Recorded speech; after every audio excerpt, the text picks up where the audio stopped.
Vegan 123 is a method of allowing people to learn about veganism.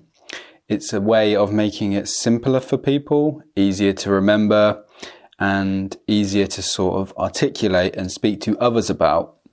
And so it's Vegan 123. And that is the animals, our health, and the environment. 3 main areas so people can remember when they're discussing. And also these are holistic, so it's not necessarily just about talking about one topic within 123. It's about incorporating all 3 of them. Veganism is amazing for health, it's amazing for the environment, and it's very obvious that not killing animals is going to be really awesome for them too. And so by combining all 3, it's a holistic way of discussing it. So what I'll do is I'll start with health. And there are many health bodies that say that you can be a healthy vegan at every stage of life. And 3 of them are the NHS, the American Dietetics Association, and the British Dietetics Association. I've created a free PDF which has the papers and positions of those groups, but that moves the discussion of health to one side. You can be a healthy vegan. You can be a healthy vegan at every stage of life. So there's no excuse for hurting animals anymore. Oh, I can't get protein, or I can't get calcium. Yes, you can. And here are 3 health bodies that explain how and why you can. And it just removes that whole argument completely. And so what it also does is refines the argument against killing animals, because there is no excuse when you biologically don't need to eat the animals. Why are we doing it to them? So that's health, and on my website there's a lot more doctors and a lot more papers that go into about how a plant-based diet is better for health and in what ways. But also a little bit deeper for you guys, if you go to nutritionfacts.org, you can learn more there. And just quickly, on top of that, if we think about it logically, 66% of the world is lactose intolerant, which means they can't process lactose. Lactose is in milk and dairy. 66%, 2/3 of the world's human beings can't digest those animal products. That means they shouldn't be eating them. Not just that, the actual, the elements of milk from cows or any other animal is designed for that species. We're not baby cows, we're not baby sheep, we're not baby goats. We shouldn't be consuming them. The NHS say about eczema. So basically eczema is a skin disease, and the NHS recommend to not have dairy or eggs because these are trigger foods.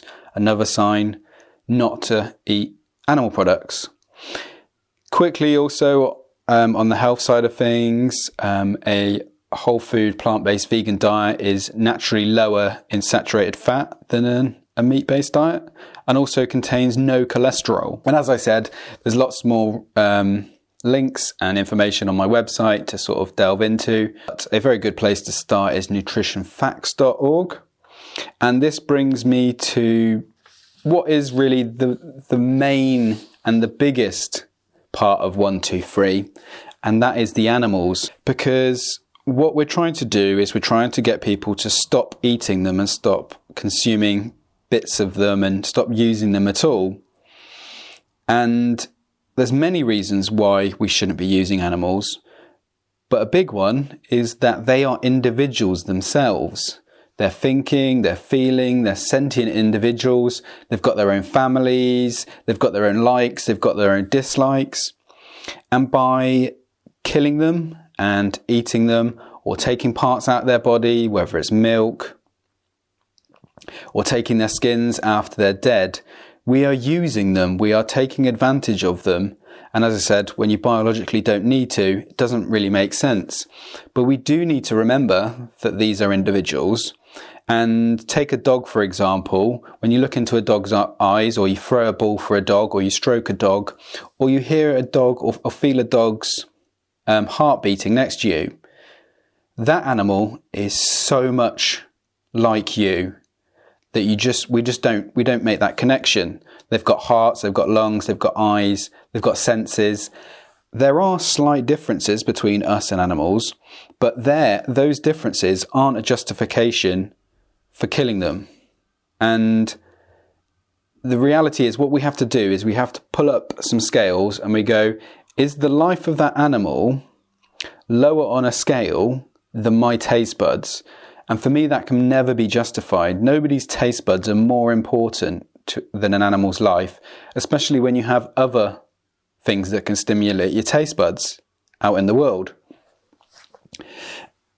I believe, and I view, the part in producing animals where we take them away from their families, for me, that's abuse. That is something that can really destroy animals psychologically. And we notice this when we hear cows bellowing out for their children.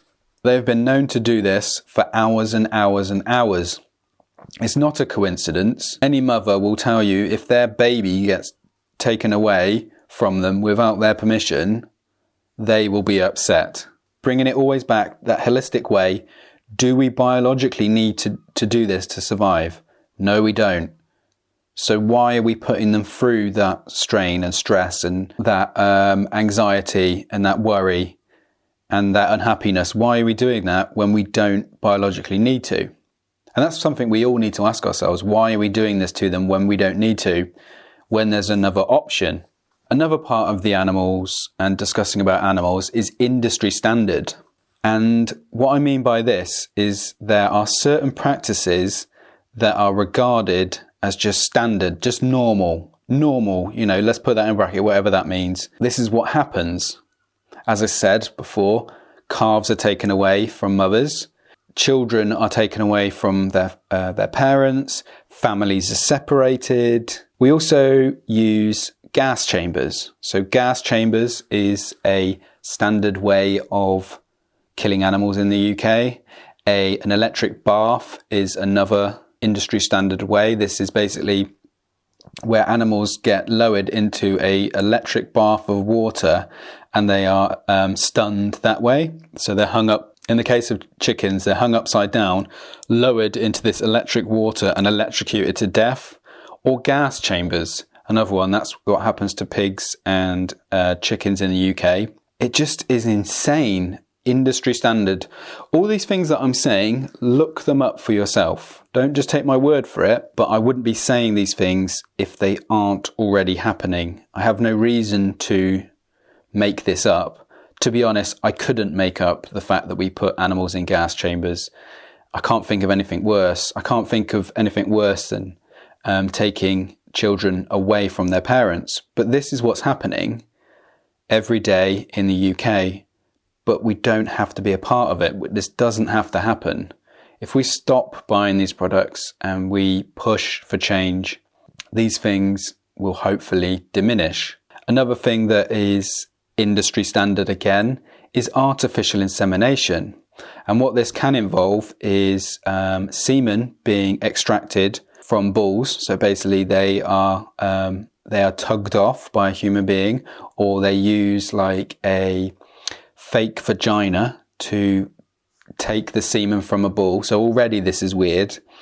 Then they store that semen, and then somebody finds a prospective cow and they can put their arm into her anus and they hold her cervix and then they inject semen into her vagina, artificially inseminating that individual against their own will. Industry standard. Very weird, insane practice.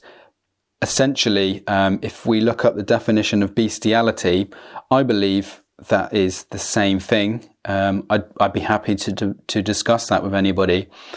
But make up your own mind if taking semen from a bull and then injecting it into a female while having an arm in an anus, if that's not weird, then I don't know what is. And I just don't think we should be doing this to animals. It's insane. We also kill animals in the UK very young. These industry standards they do happen around the world, but I'm going to focus on the UK because that's where I live at the moment. And one thing we need to focus on is the age of these animals. This is something that gets overlooked, and a lot of the time we're killing children, we're killing babies. If you think about it straight away, a lamb, what's a lamb? A lamb is a young sheep, and it's a child, and the age of it is a very fraction of its full life. So there's the notions that get bounded around like, oh, grass-fed, they've had a good life. They haven't really had a good life. A good life would be where we don't kill them early. We don't kill them at all, actually. A really good life would be like waiting for natural causes. What happens is marketing terms get used to soften the blow of the harsh reality that we're killing these young animals way younger than they should be. You know, even the term artificial insemination is a marketing term for forcing semen into a cow's vagina. But again, all of these things, please look them up yourselves, because without us learning about these things, we can't share the truth with people. And by sharing the truth is a very good way of forcing and creating change. An example of how we also kill babies is male chicks. So male chicks in the egg industry and the meat chicken industry. So all of the males, you never see a male in a supermarket wrapped up in plastic, ready to be char grilled, even though they're already dead. You never see a male, because they don't have enough fat on their body. But there are male chicks that are bred, and these individuals are killed after a couple of days. That is in the meat industry and the egg industry, because male chickens, roosters, do not produce eggs, so they are useless to the industry. And so whenever we see eggs and whenever we see chicken, there's also male chicks that have been killed. And industry standard ways to kill them is either put them into a grinder alive, or we suffocate them, or we gas them. All of these are weird things that human beings don't need to do to animals. I'm going to bring it back to the fact that these are individuals, they're thinking, feeling, sentient individuals, and all of those practices. Just imagine if we put a dog in there. I want to know why we don't have the same laws for pigs as we do for dogs. If I was to do any of these practices, if I was to kill a dog after a couple of days, I'd be put into a prison. But if I say that I'm a chicken farmer, it's just fine. It's industry standard to do this to chickens, and to do it to put pigs into gas chambers after 6 months. It's a problem in the UK that we have one rule for one and one rule for another. But in the future, we will have the same rules. You will not be able to kill dogs, and you will not be able to kill pigs for food, because it doesn't make any sense. One thing that Will Tuttle says is, he says, whatever you want, give that to others. So if you want to be happy, if you want to be supported, if you want love, if you want comfort, if you want to not be killed, if you want to be with your family and with your friends, give that opportunity to others. So what we're doing to animals at the moment is giving them the opposite of what we want. If any of those things that I listed earlier that you want, then you might be in a small minority, but the majority of people don't want to be put in a gas chamber, don't want their children taken away, don't want to be artificially inseminated, and don't want to live in a small farm holding for a fraction of their life and then one day killed. Doesn't make any sense. No one wants that. So why should we do that to others when we wouldn't want it upon ourselves? And that's what Will Tuttle explains as, give others what you want, treat others the way you want to be treated. So the third part of Vegan 123 is the environment. And on my website is a lot of information on the vegan for the environment section that explains such things as like there is enough land on the world to feed everyone if we just ate plants, and about how much animal agriculture is destroying the oceans, and how much the animal industry is destroying the Amazon, and lots of other information on there as well about how if we all move to plants, how it would be better for the amount of greenhouse gases that we produce as a species. But for now, I'm just going to talk about these certain subjects and go from there. So the two areas that I'm going to look at is sustainability and the oceans. And within sustainability, we have land use, water use, pollution, and overall yield.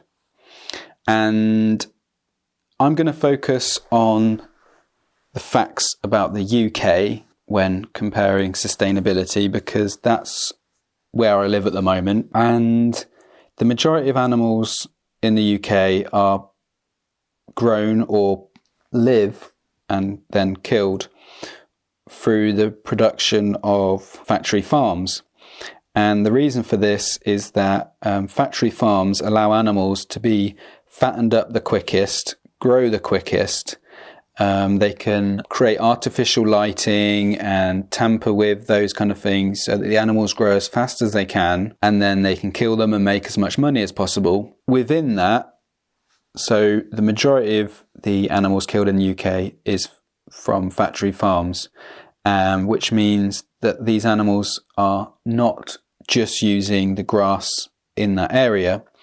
They are taking an input from outside.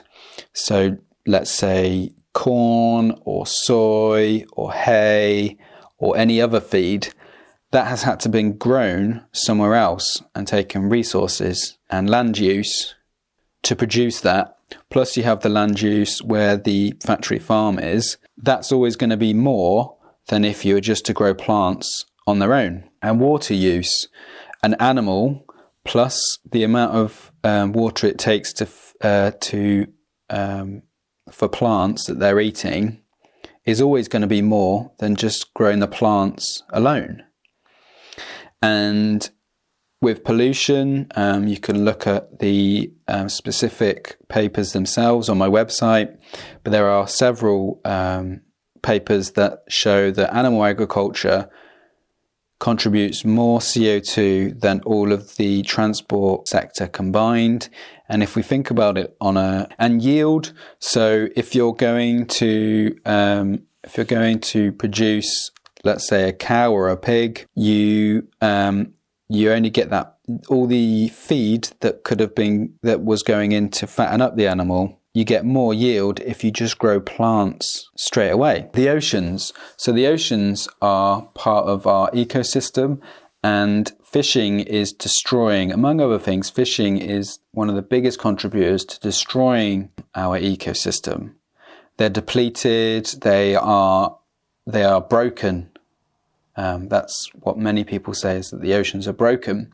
And when we go back to the fact that eating meat and animal products isn't necessary for health to survive, then fishing and destroying the oceans seems insanity. So we just shouldn't be doing it. And the great thing is about the environment is there's lots of amazing vegan groups and vegan projects already running. So we have the Vegan Organic Network, which grows plants without using any animal contributors. We have 1 Degree Organic. Both of these groups have lots of information online. There's LED farming, which is indoors. We have vertical farming. We have hydroponics. We have on-land seaweed farms. So there'll be less pollution on those seaweed farms. And we have things like oat milk and plant milks instead of coming from cows. So you can just use plants to get that same product. And we have established companies like Fry's Family Foods who produced animal-like products from plants. These products are already in shops. They're already being produced. They already use less land use than if you were to grow a cow for the burger. It will take less time to grow the soy or to grow the corn or to grow the wheat than it will to grow the cow that has also been fed all of that corn. It's this equation: grow the plants on their own, or grow an animal that's taken more plants over more time and more water, and the animal has to be killed. Why don't we just grow the plants directly?